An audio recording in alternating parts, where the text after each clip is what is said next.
Aku kembali ke Merapi. Kali ini untuk tersesat. Desa gaib, penunggu Merapi, hutan keramat. Kali ini aku tanpa ragu akan mendatanginya.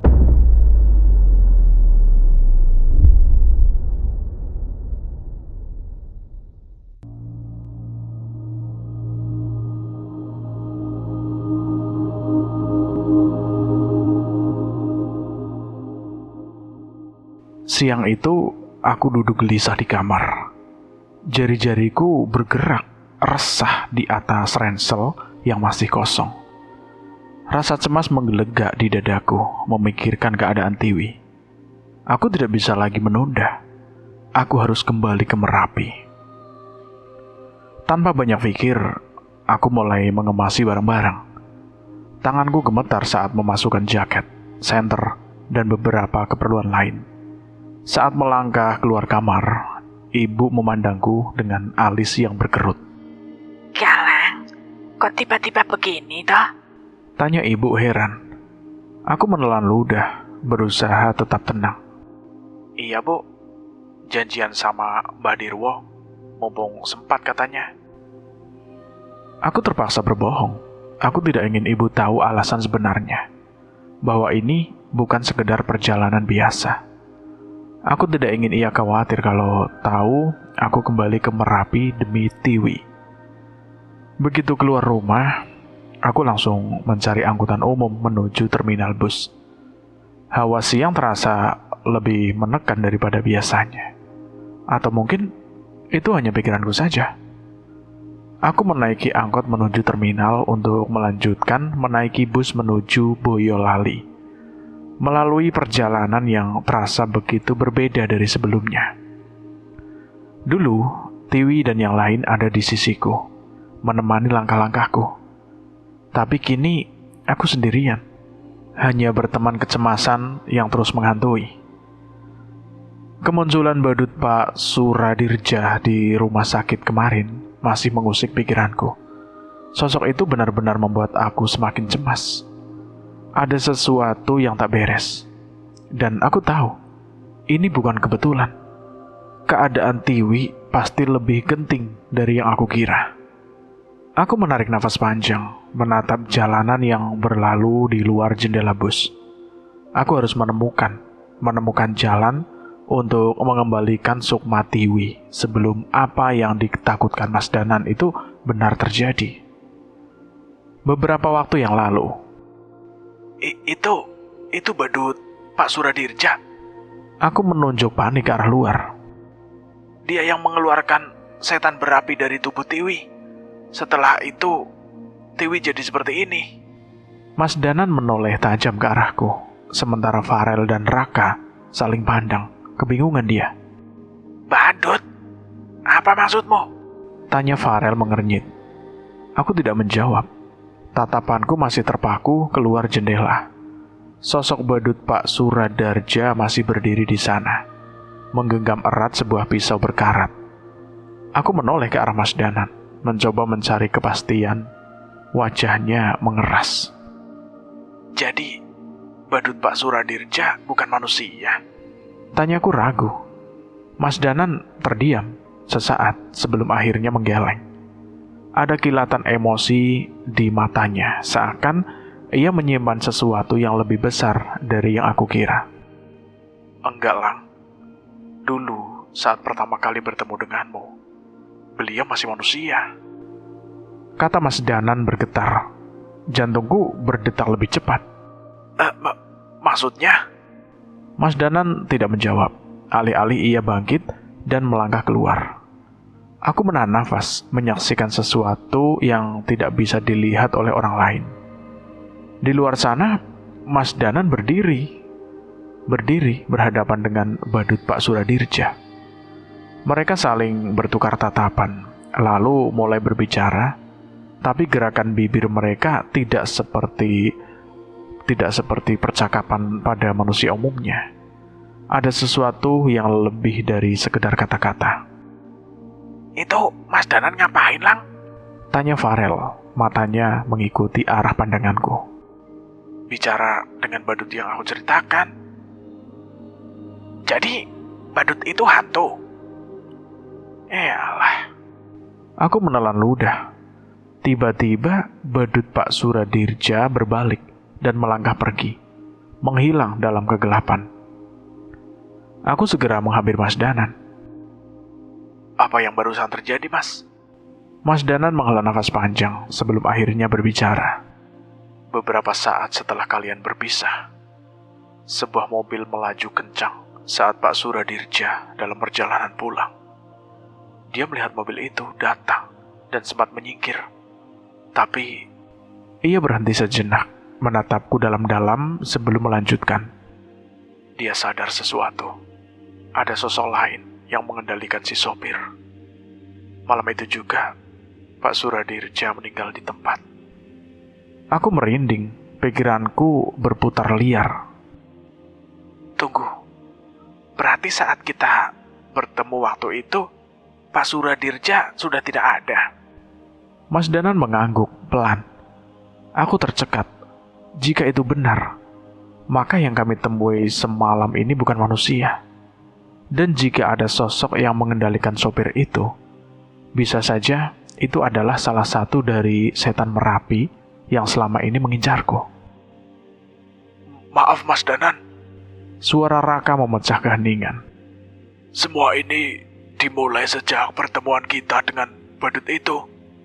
Sebenarnya, dia berniat baik atau justru sebaliknya? Pertanyaan itu juga ada di kepalaku. Tiwi baik-baik saja sebelum semua ini terjadi. Kami bahkan hampir menjalani hidup normal. Tapi setelah badut Pak Suradirja mengusir setan itu dari tubuh Tiwi, justru masalah baru muncul. Mas Danan menarik nafas dalam sebelum akhirnya berkata, bayangkan saja, ada tikus masuk ke dalam lemari. Pilihannya, membiarkan tikus itu di sana sampai menghancurkan seluruh isinya, atau mengusirnya dengan resiko ada tikus lain yang masuk lewat jalur yang sama. Aku terdiam, mencerna kata-kata itu.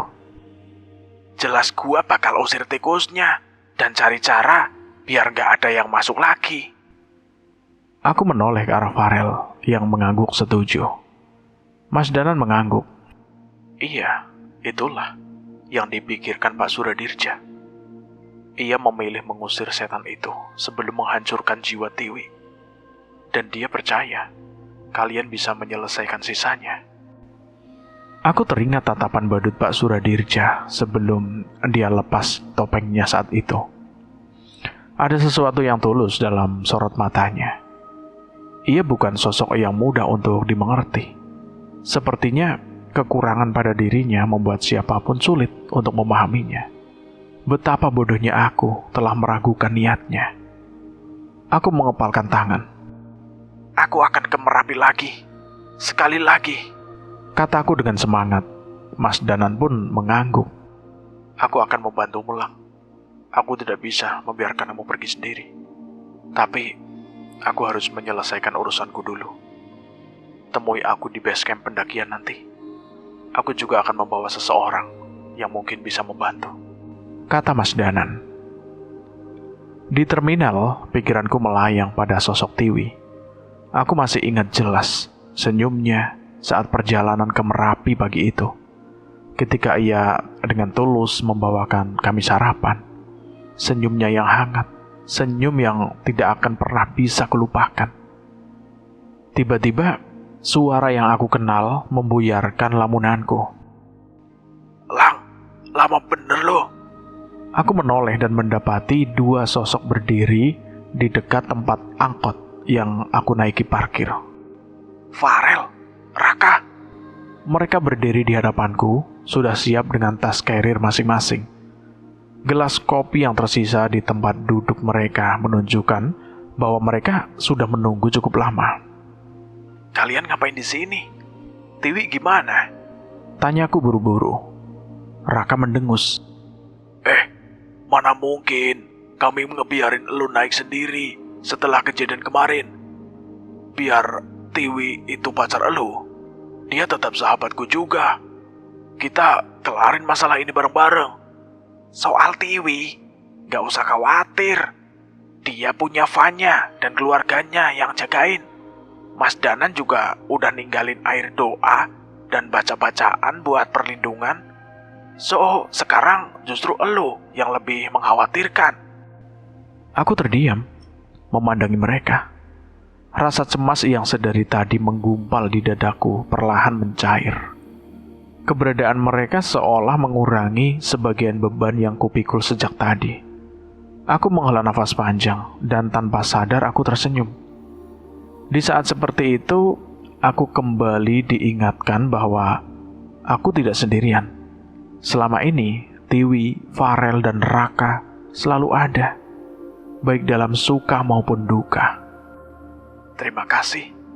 Kalau ada sesuatu yang berbahaya, tolong jangan ada yang nekat ya. Pintaku pada mereka berdua. Raka terkekeh. Kebalik, Lang. Justru tugas utama kami ikut, salah satunya buat mastiin lu yang gak nekat, kata Raka. Aku tersenyum lebar, lalu merangkul mereka berdua. Kalau gitu, mohon bantuannya ya. Kami bertiga lalu menaiki bus menuju terminal Boyolali. Waktu menunjukkan pukul 4 sore. Jika perjalanan lancar, kami akan sampai menjelang subuh, lalu melanjutkan perjalanan ke pasar Cepogo dan base camp. Dalam perjalanan, pikiranku kembali dipenuhi oleh berbagai ingatan. Aku teringat mimpi aneh yang aku alami saat pertama kali pergi ke Merapi. Mimpi akan datangnya sosok mengerikan yang memberitahuku bahwa aku sudah ditunggu di sana. Aku baru sadar, mungkin semua keanehan ini bermula sejak saat itu. Di dalam keheningan, aku merasa ada sesuatu yang belum selesai. Dan di Merapi, jawaban itu menunggu untuk aku temukan. Malam semakin larut, Farel dan Raka sudah terlelap. Mungkin karena kelelahan setelah semua kepanikan yang kami alami belakangan ini. Sementara itu, aku masih terjaga. Aku berusaha memejamkan mata, tapi pikiranku terus berputar. Kecemasan membuat aku sulit untuk tidur. Aku hanya bisa menatap keluar jendela, menyaksikan jalanan yang kami lalui. Malam itu begitu pekat, jalanan gelap, hanya sesekali diterangi lampu mobil yang melintas atau remang cahaya dari rumah-rumah warga di kejauhan. Aku menatap keluar jendela, mencoba menenangkan pikiranku yang terus dipenuhi kegelisahan. Lalu tiba-tiba, duar! Sebuah suara menggelegar terdengar dari atap bus. Benturannya itu begitu keras hingga bus yang kami tumpangi bergetar dan langsung berhenti mendadak. Opo kae? Woi! Sopir bis itu berseru panik menoleh ke arah kernetnya. Embo Kang, coba tak cek yo. Kernet itu segera turun, melangkah menjauh dari bus sambil mengadahkan kepalanya ke atap. Beberapa penumpang mulai gelisah, saling berbisik, mencoba menebak apa yang terjadi. Aku ikut berdiri dari tempat duduk. Mataku mengikuti gerakan kernet yang nampak kebingungan. Kayaknya opo-opo Kang, kata kernet itu. Tapi saat itu juga tubuhku menegang. Dada terasa sesak, firasatku mendadak buruk. Aku menatap keluar ke arah kernet yang masih berdiri di luar. Memang, secara kasat mata tidak ada apa-apa di sana. Tapi mataku melihat sesuatu yang lain, sesuatu yang mengerikan. Di atap bus, satu persatu tubuh jatuh ke aspal.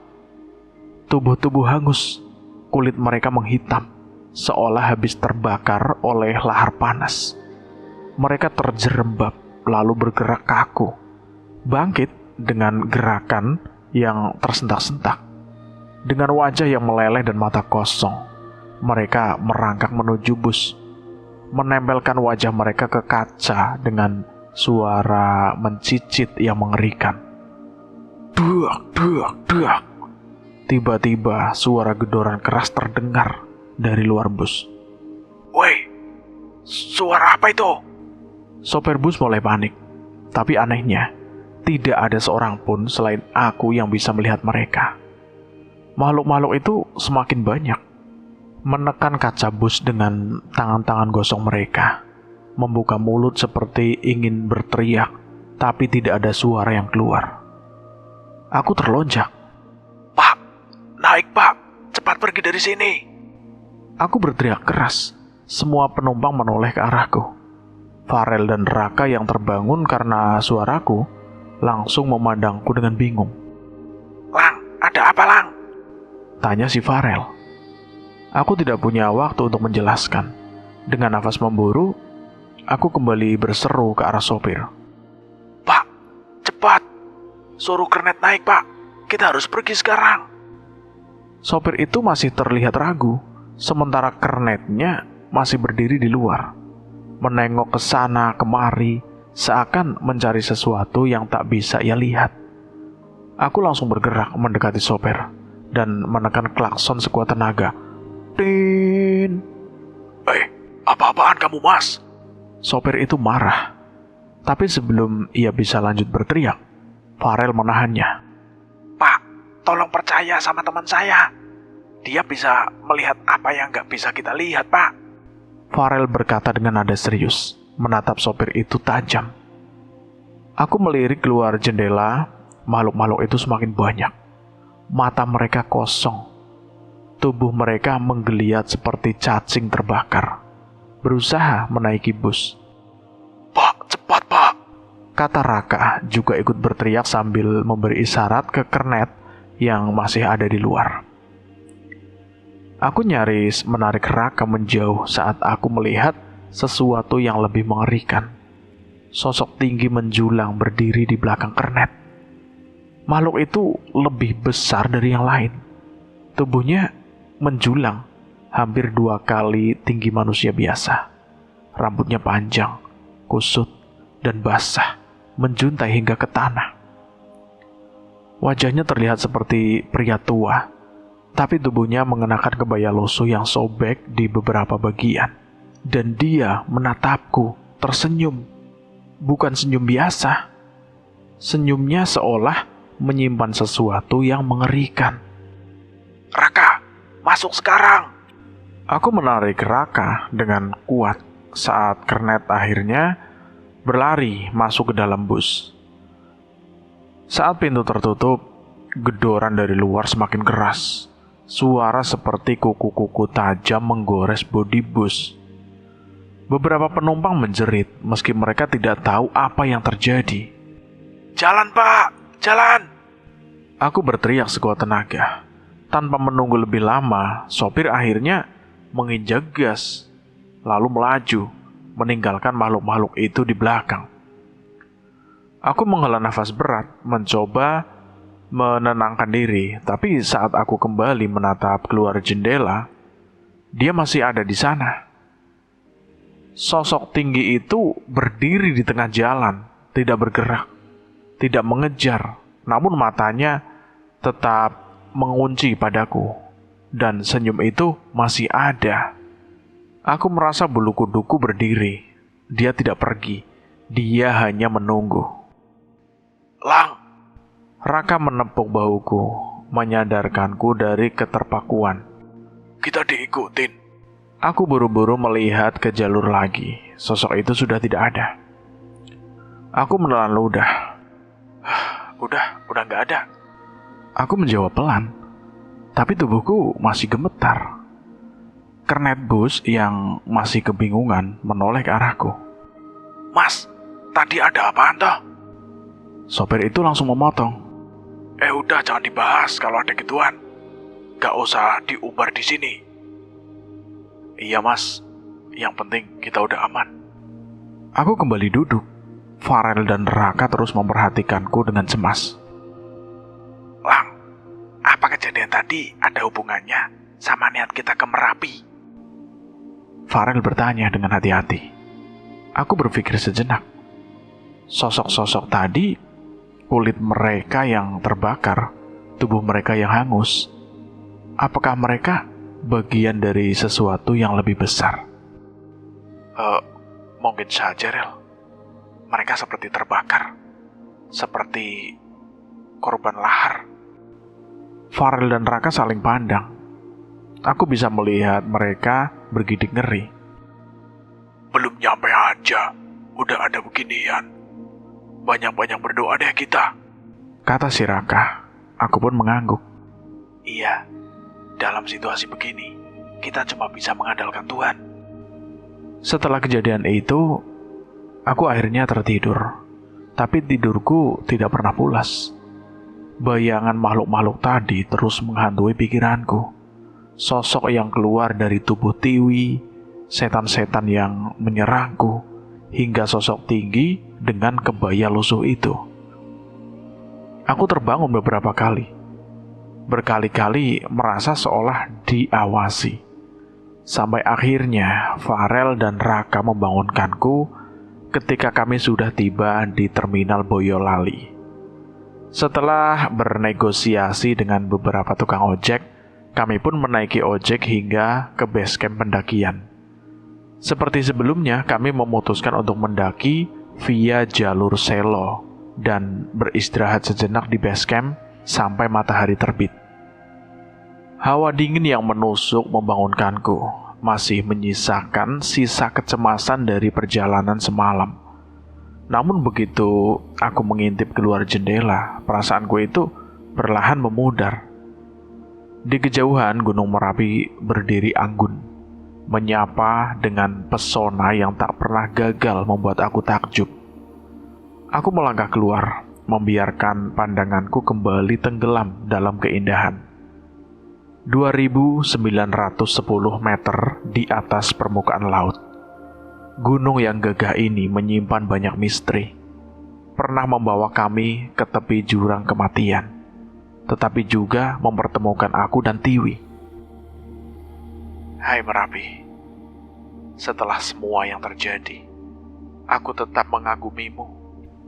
Lamunanku buyar ketika segelas kopi hangat tiba-tiba muncul di sebelahku. Gak lengkap kalau gak ada kopi, ucap Raka yang rupanya sudah bangun lebih dulu dan sempat membeli kopi untuk kami. Oh, thanks ya Kak. Aku tersenyum menyeruput kopi. Hangatnya mengingatkanku pada pagi yang hampir sama tahun lalu, saat kami bersiap mendaki gunung ini untuk pertama kalinya. Raka ikut berdiri di sampingku, menatap puncak Merapi yang mulai tersinari matahari pagi. Lo masih betah aja ngelihatin Merapi dari sini? Iyalah Kak, gimana pun juga Merapi selalu indah. Makanya gua sama Farel juga ketularan, kata Raka sambil melirik ke arah Farel yang baru saja menyusul kami. Pagi itu kami berdiri bertiga menikmati secangkir kopi dan pemandangan yang menenangkan. Untuk sesaat, semua kecemasan menghilang di hadapan gunung yang begitu berpengaruh di Pulau Jawa ini. Walau banyak hal yang terjadi, jangan pernah benci Merapi ya, Lang. Gua senang ngelihat lu punya mimpi, ujar Farel pelan. Aku menarik nafas dalam. Gak mungkin lah, Rel. Sulit buat gua benci Merapi. Keberadaannya aja udah cukup buat nunjukin betapa agungnya Tuhan kita. Seolah semua masalah yang kita hadapi cuma perkara kecil di hadapannya. Teman kita ini deket-deket lulus makin bijak.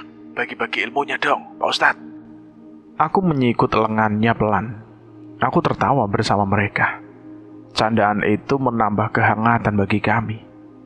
Di bawah naungan gunung yang diam-diam menyimpan begitu banyak cerita dalam hidup kami. Pagi yang dingin masih menyelimuti ketika seorang ibu tua berjalan ke arah kami. Langkahnya pelan namun pasti. Senyumnya ramah, seolah tak ada yang perlu dicurigai.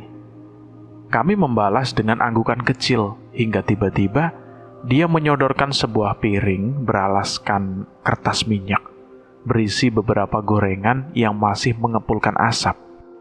Mas, ada gorengan. Monggo buat sarapan. Wah, Bu, kok repot-repot? Nggak apa-apa, biar pada betah mampir ke sini. Jawab ibu itu sambil tersenyum.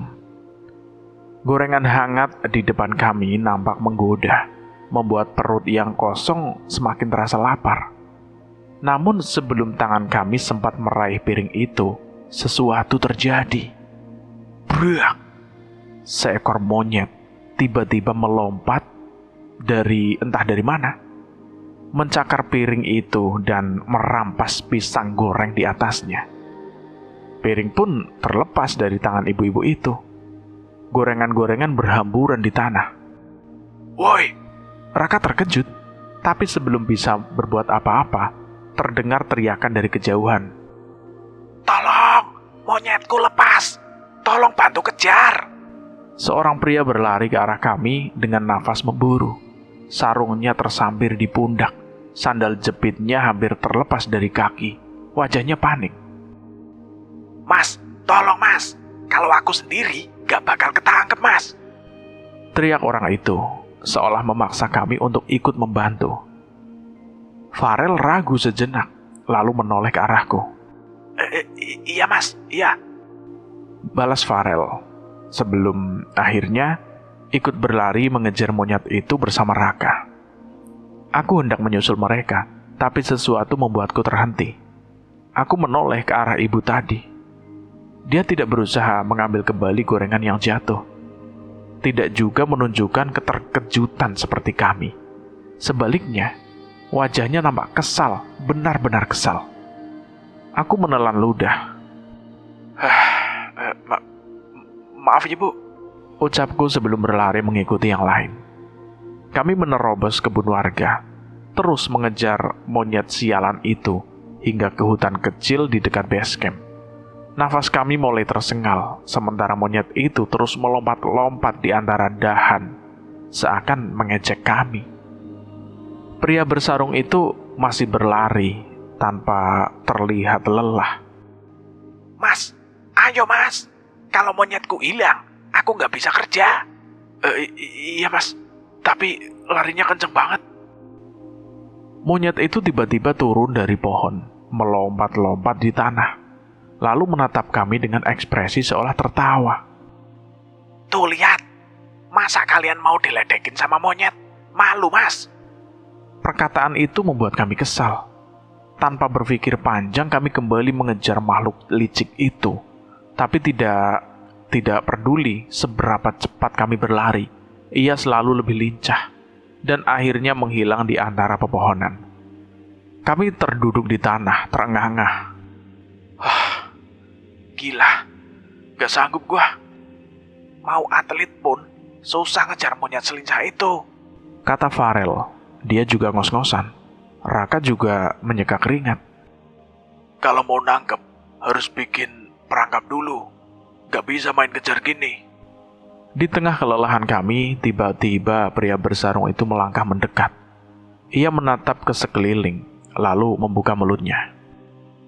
Wes, Reneo Kliwon, kesini udah.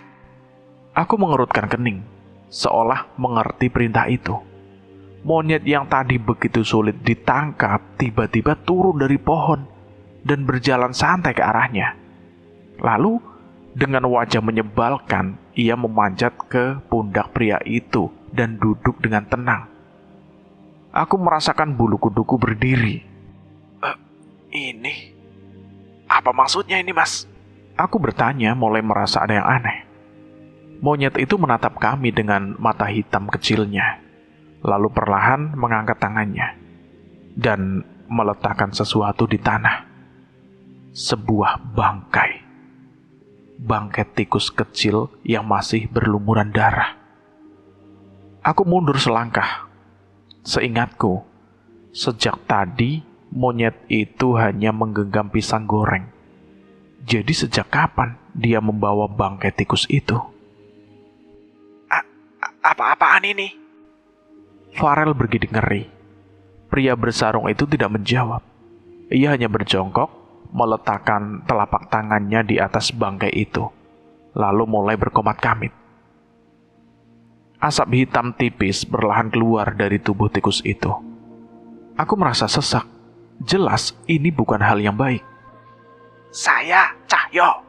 Kebetulan saja tadi saya lihat kalau terlambat bisa bahaya. Ucap pria itu akhirnya. Aku menelan ludah. Terima kasih, Mas. Belum mulai mendaki aja. Udah kena yang beginian. Mas Cahyo mengangkat bahu. Ya sudah, saya pamit. Ada urusan penting. Teman dari teman saya dari Jakarta ada yang mau datang urusan sama Demit. Saya harus nemuin mereka sebelum ketangkep duluan sama Demit sini. Aku dan Raka saling pandang. Mas. Aku buru-buru menghentikannya. Memangnya teman Mas Cahyo siapa? Kami juga dari Jakarta, Mas. Cahyo berhenti sejenak, lalu menyipitkan mata ke arah kami. Teman saya namanya Danan Jaya Sambara. Katanya ada temannya dari Jakarta yang urusan sama setan Merapi. Tapi teman saya itu udah kerja kok.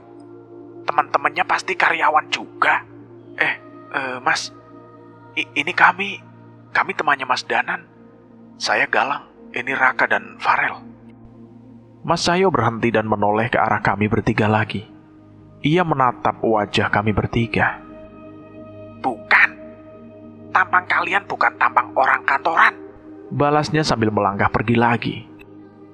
Mas.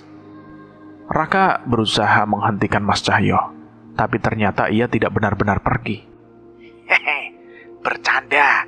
Gak nyangka Danan masih main sama anak-anak kuliahan. Ujar Mas Cahyo sambil berpaling kembali. Sepertinya teman Mas Danan ini memang suka iseng. Aku menghela nafas lega. Kami baru kenal, Mas. Mas Danan nolongin kami. Mas Cahyo pun mengangguk, mengerti akan situasinya. Ia pun menjelaskan mengenai ibu yang membawakan kami gorengan tadi sambil berjalan kembali. Ibu tadi bukan warga sini, ucap Mas Cahyo. Aku tertegun. Maksudnya, Mas?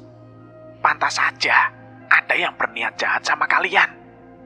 Dia nggak pengen kalian naik ke Merapi. Cahyo menatap lurus ke depan. Bulu kuduku kembali berdiri. Tapi kenapa, Mas? Mas Cahyo berhenti. Ia menoleh ke arahku dengan tatapan datar. Ya, nggak tahu. Kok tanya saya? Saya aja masih di sini. Aku menghela nafas kesal. Jawaban macam apa itu? Katanya Mas Cahyo, temannya Mas Danan. Tapi kok sifatnya berbalik 180 derajat ya? Bisik Farel di sebelahku. Kedengeran, jangan keras-keras, teriak Mas Cahyo tanpa menoleh. Aku langsung menepuk kepala Farel. Sial, dia dengar. Tapi Mas Cahyo hanya terkekeh dan melanjutkan langkahnya. Semakin lama, semakin jauh, membawa lebih banyak misteri bersamanya.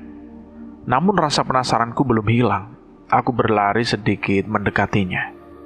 Mas, tadi katanya kalau monyet Mas Cahyo hilang, Mas Cahyo nggak bisa kerja. Memangnya Mas Cahyo ini tukang topeng monyet ya? Plak! Belum sempat Mas Cahyo menjawab, tiba-tiba monyet di pundaknya itu menepuk kepalanya dengan telapak kecilnya. Ekspresi monyet itu meringis kesal, seolah berkata, "Makanya jangan asal ngomong." Aku dan yang lain langsung tertawa terbahak-bahak, sementara Mas Cahyo hanya cengar-cengir sambil mengusap kepalanya, menerima nasib dipukuli monyet sendiri. Lihat aja, jatah pisangmu tak habisin, gerutu Mas Cahyo. Monyet itu menatap tajam, lalu plak, plak. 2 kali tamparan lagi mendarat di kepalanya. Kami pun makin tertawa. Aku tidak menyangka ada hubungan seperti ini antara manusia dengan seekor monyet, seekor kera. Setelah melakukan berbagai persiapan, kami akhirnya mulai memasuki jalur pendakian. Seperti biasa, sebelum melangkah lebih jauh, kami memanjatkan doa, menyerahkan diri pada Sang Pencipta, berharap perjalanan ini diberkahi keselamatan. Jalur yang kami lewati masih sama seperti sebelumnya. Pos 1, Pos 2 Watu Gajah, Pasar Bubrah, hingga Puncak Merapi. Namun, kali ini, Puncak bukanlah tujuan kami. Kami mencari sesuatu yang jauh lebih penting. Tempat di mana jalur kami dulu tersesat. Tempat di mana Sukmatiwi tertinggal. Kalian jangan memaksakan diri. Kalau nggak kuat, bilang saja. Kita break dulu. Iya mas. Tapi Mas Danan di mana? Danan udah duluan. Dia mampir ke desa Windualit dulu. Katanya bisa dapat petunjuk dari sana. Jawabnya santai. Aku mengangguk pelan. Sepertinya Mas Danan dan Mas Cahyo sudah lebih dari sekedar paham tentang Merapi. Aku hanya bisa berharap kehadiran mereka bisa benar-benar membantu kami menyelamatkan Tiwi. Baru saja perjalanan terasa normal, Farel tiba-tiba menghentikan langkahnya. Ada yang beda. Beda gimana, Rel? Tanya Raka, ikut waspada. Farel menoleh ke berbagai arah, seakan menajamkan pendengarannya. Dulu di jalur ini, kita sempat dengar suara gamelan kan? Kalau menurut cerita Pak Suradirja, suara gamelan itu pertanda kita masuk ke jalur gaib. Perkataannya membuat aku terdiam, mengingat kembali peringatan Pak Suradirja. Kalau kalian sudah mendengar gending itu, seharusnya kalian itu tidak akan bisa keluar dari desa itu. Tapi kali ini berbeda, terlalu sepi, terlalu tenang. Dan saat itulah aku menyadari keanehan yang lebih besar. Mata batinku. Seharusnya tempat seperti ini, di gunung seperti ini, aku bisa melihat sosok-sosok tak kasat mata. Seharusnya ada arwah-arwah penasaran, penunggu-penunggu gunung, makhluk-makhluk yang mengawasi kami dari balik pepohonan. Tapi sekarang tidak ada apapun. Kenapa, Lang? Raka menyadari kebingunganku. Aku nggak lihat apapun, Kak. Nggak ada arwah penasaran, setan-setan, atau apapun di sekitar kita. Itu nggak normal ya? Bukannya malah itu hal baik? Kata Farel sambil menelan ludah.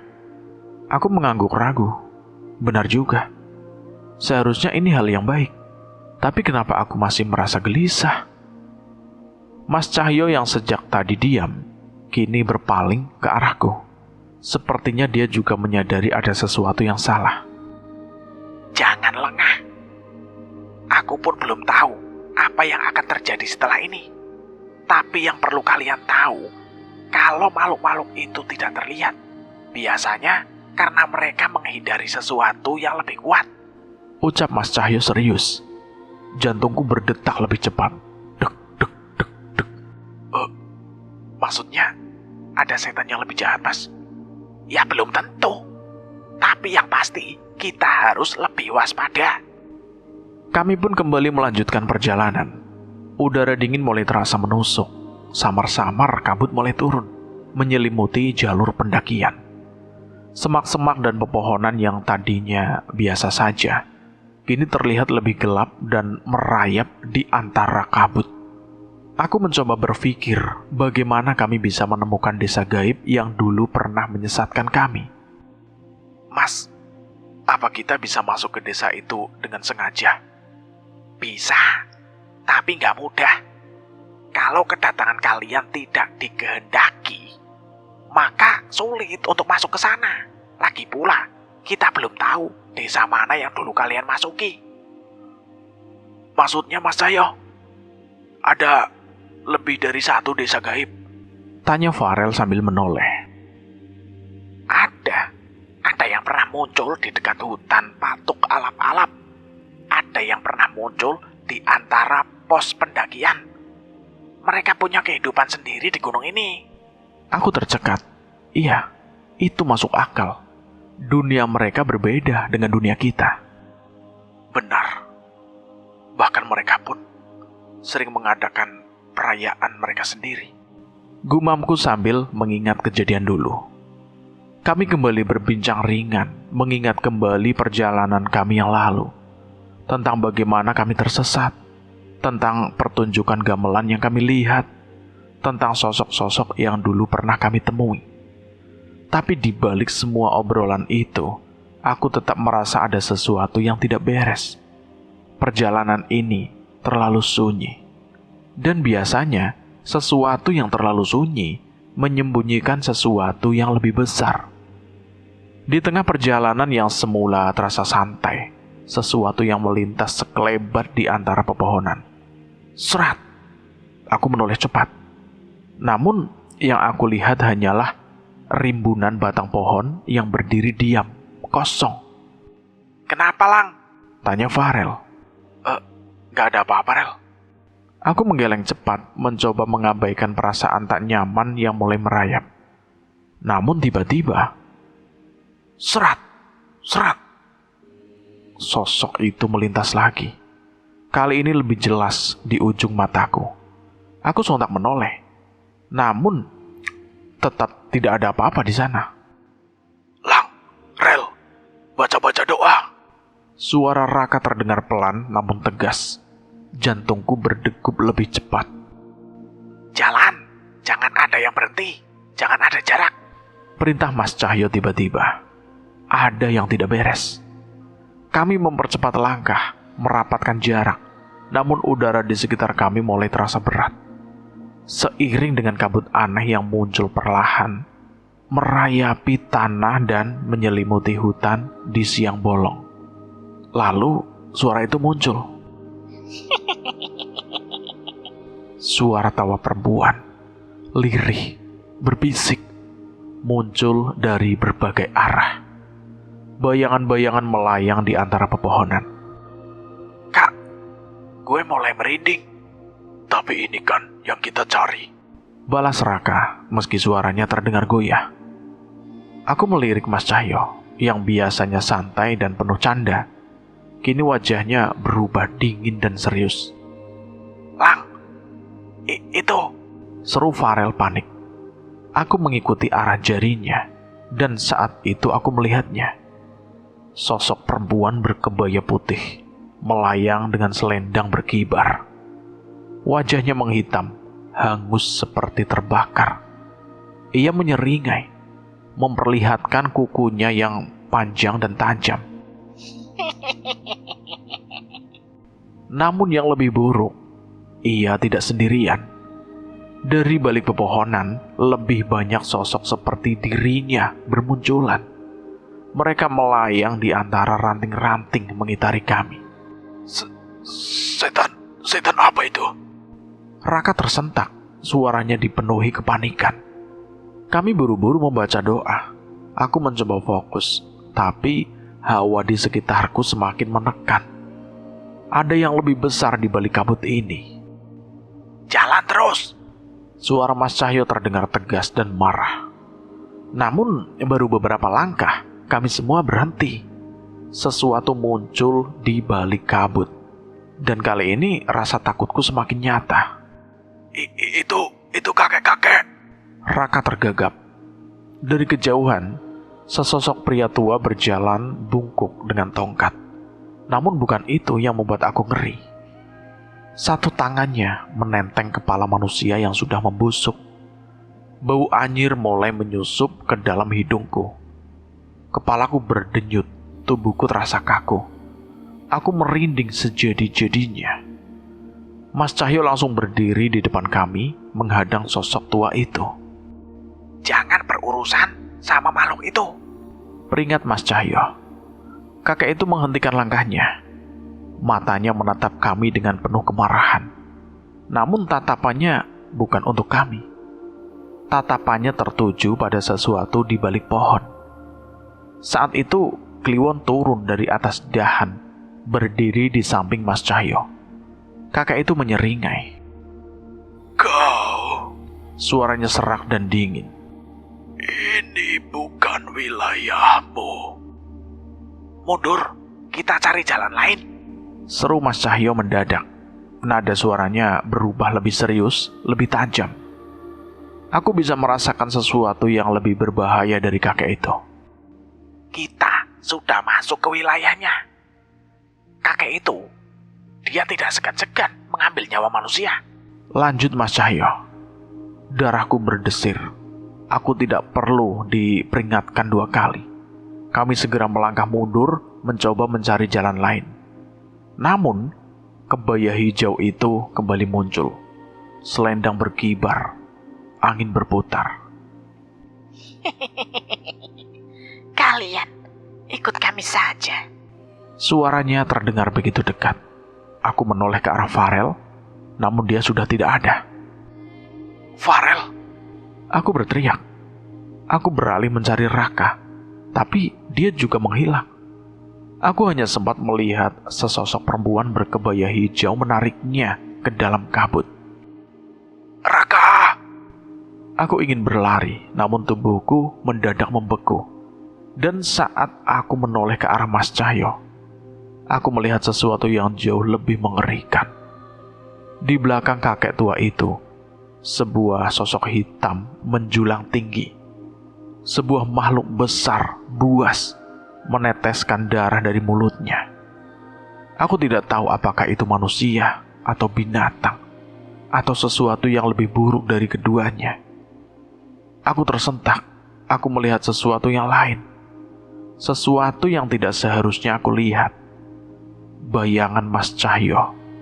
Bayangan itu bukan lagi manusia.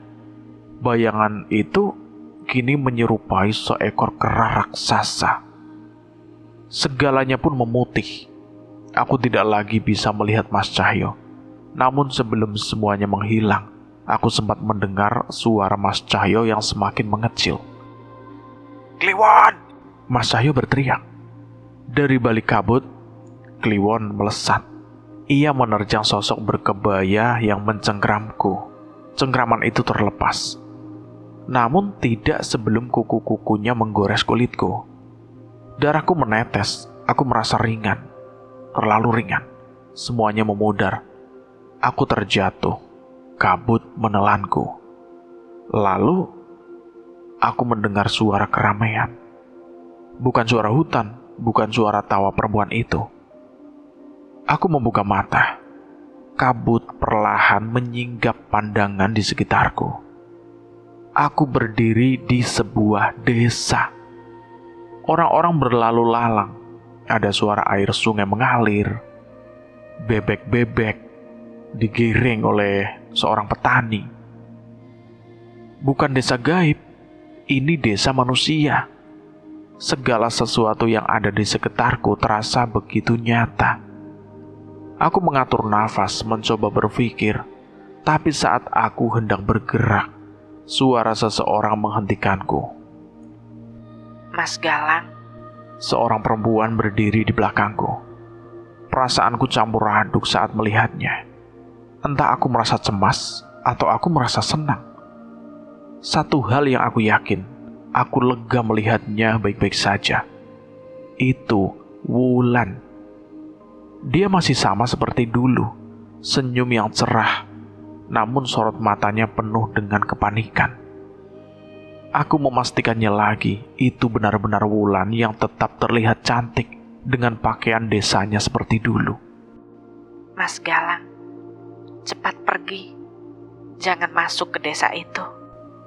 Cerita ini bersambung dulu sampai di sini. Saya akan melanjutkan ceritanya lagi di part berikutnya. Bagaimana menurut teman-teman tentang cerita ini? Silahkan tulis di kolom komentar. Dan buat teman-teman yang baru bergabung di channel ini, silahkan klik tombol subscribe dan tombol loncengnya, agar kalian tidak ketinggalan cerita terbaru dari kami. Saya mohon maaf jika ada kesalahan kata, saya pamit undur diri.